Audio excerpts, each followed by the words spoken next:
বাংলাদেশের রাম মূর্তি ঘিরে এত শোরগোল কেন?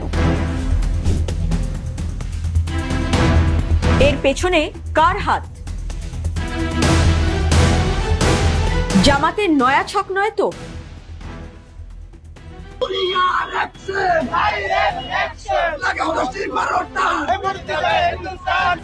রংপুরের গাইবান্ধার পলাশবাড়িতে মন্দির হচ্ছে, মন্দির হবে এবং সেখানে আরো অনেক বড় বড়, আমি আবারও বলতেছি, আরো অনেক বড় বড় আমাদের দেবদেবীদের প্রতিমা মূর্তি নির্মাণ করে। গাইবান্ধার পলাশবাড়ির রাম মূর্তি ঘিরে শোরগোল বাংলাদেশ জুড়ে। কোটি কোটি টাকা ব্যয় তৈরি মন্দির ও রাম মূর্তির অর্থের উৎস কি? মুসলিম প্রধান রাষ্ট্র বাংলাদেশে সংখ্যালঘু হিন্দুদের ধর্মীয় আবেগকে এত গুরুত্ব দেওয়া কেন? সোশ্যাল মিডিয়া জুড়ে নানা প্রশ্ন, নানা প্রচার। অথচ 2024 সাল থেকেই রাম মূর্তিটি তৈরির কাজ শুরু হয়েছে। হঠাৎ রাম মূর্তি নিয়ে এত ভাবিত কেন বাংলাদেশের কট্টরপন্থীরা? আজকের প্রতিবেদনে আমরা সেই রহস্যেরই উন্মোচন করব।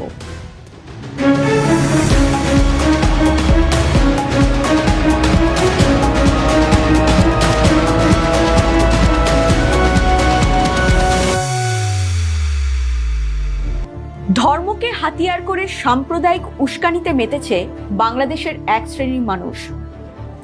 গাইবান্ধার পলাশবাড়িতে রাধা গোবিন্দ ও কালী মন্দির আগেই ছিল। এবার সেই মন্দির প্রাঙ্গণে বিশাল রাম মূর্তি তৈরি হচ্ছে। ধর্মীয় স্থাপনা নির্মাণের পেছনে দীর্ঘমেয়াদী পরিকল্পনা বা উদ্দেশ্য কি? নানা প্রশ্ন তুলে নতুন ধর্মীয় ইস্যু তৈরির চেষ্টা চলছে বাংলাদেশে। এখন বাংলাদেশে পলাশবাড়িতে এই রামের মূর্তি বানাচ্ছে, এটা গুড়িয়ে দাও।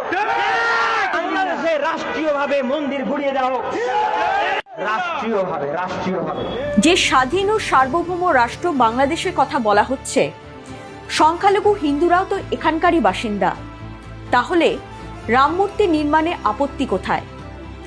বাংলাদেশ মুসলিম প্রধান রাষ্ট্র হলেও সংবিধান অনুসারে যে কোনো ধর্মের মানুষ স্বাধীনভাবে ধর্মীয় আচরণ করতে পারে, তাদের উপাসনালয় তৈরি করতে পারে, সম্প্রসারণ করতে পারে। বাংলাদেশের কট্টরপন্থীরা এইসব যুক্তি মানতে নারাজ।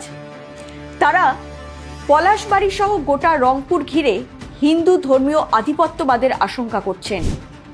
সবেতেই দেখছেন ভারতের ভূত। পলাশবাড়িতে রাম মূর্তির নির্মাণ আপাতত স্থগিত। মন্দির কর্তৃপক্ষ জানিয়েছে, সাম্প্রদায়িক সম্প্রীতি বজায় রাখার স্বার্থেই রাম মূর্তি নির্মাণের কাজ সাময়িকভাবে বন্ধ রাখা হয়েছে। রাম মূর্তি ঘিরে সোশ্যাল মিডিয়ায় সমালোচনার ঝড় তোলার চেষ্টা হচ্ছে। সমাজ মাধ্যমে নানা বিরূপ মন্তব্য করে পলাশবাড়িতে রাম মূর্তির নির্মাণ ভারতের দীর্ঘ পরিকল্পনার ছক হিসেবে দেখানোর চেষ্টা চলছে। এত কিছু যে হচ্ছে, এর পেছনে আসল রহস্যটা কি? আর এখানেই আসছে জামাত যোগ। রংপুর একটি অত্যন্ত সেন্সিটিভ এলাকা। বাংলাদেশের একেবারে উত্তরে রংপুর বিভাগের অন্তর্গত পঞ্চগড় হাইলি সেন্সিটিভ, কারণ এপারে পঞ্চগড়ে তেঁতুলিয়া ও ওপারে ভারতের শিলিগুড়ির ফুলবাড়ি, ঠিক চিকেন স্নেক বরাবর। রাম মূর্তি আজকে তৈরি হয়নি। স্থানীয় সূত্রে দাবি 2024 সাল থেকে শুরু হয়েছে মূর্তি গড়ার কাজ। তাহলে হঠাৎ করে রাম মূর্তির বিরুদ্ধে এত জোরালো অপপ্রচার শুরু হলো কেন? স্থানীয়দের সমর্থন বা সম্মতি না থাকলে রাম মূর্তিটি এতদিনে তৈরি করা সম্ভব হতো না। আর এই স্থানীয়দের মধ্যে মুসলিমরাও যেমন রয়েছেন, হিন্দুরাও রয়েছেন। অর্থাৎ পুরোটাই ছক, বাংলাদেশের কট্টরপন্থীদের বৃহৎ ষড়যন্ত্রের অংশ।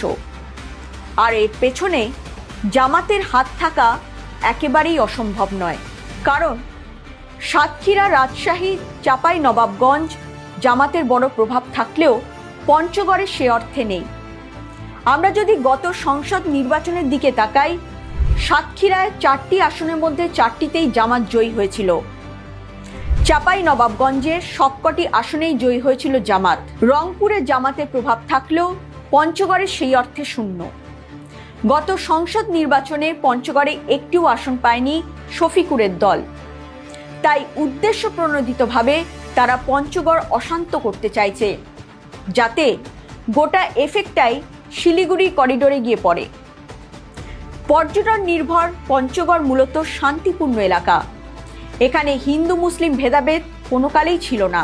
তাই ভরা জুলাই আন্দোলনের পরেও সার্জিস আলমদের মতো লোকেদের এখানে হেরে যেতে হয়।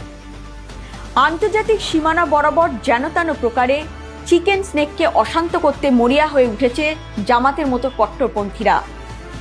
ধর্মীয় ইস্যুকে হাতিয়ার করে গোটা বিষয়টাতেই ভারত বিরোধী জিগির তুলতে চাইছেন তারা। আর এক্ষেত্রে তারা অস্ত্র করেছেন পলাশবাড়ির রাম মূর্তিটিকে। এরকম আরও খবর পেতে নজর রাখুন জিওপালস টিভিতে।